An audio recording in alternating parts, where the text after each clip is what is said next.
Welcome to our guide on teaching kindness in pre-kindergarten. Let's dive right in.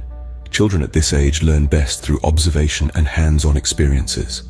By modeling respectful behavior, teachers set a positive example for their students. One powerful strategy is use puppets during circle time. The puppets can act out different scenarios where conflicts emerge. Encouraging the children to brainstorm solutions helps develop their problem-solving skills. Teachers can use picture books to teach about empathy and kindness. By discussing characters' actions and feelings, children develop a deeper understanding of the importance of being kind to one another. Games and activities are another effective way to teach conflict resolution. For example, have the children take turns playing collaborative games, so they learn the value of cooperation and compromise.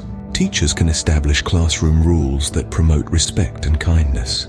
Encourage children to communicate their feelings in a constructive manner and provide them with the language to express themselves effectively. Building a caring community also involves praising positive behavior.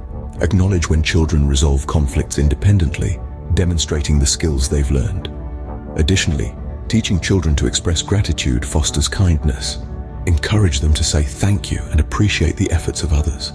In conclusion, by providing opportunities for hands-on learning, modeling respectful behavior, and fostering empathy, pre-kindergarten teachers can successfully teach conflict resolution and kindness to their students.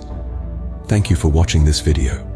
We hope these strategies will help create a positive and caring environment in your pre-kindergarten classroom.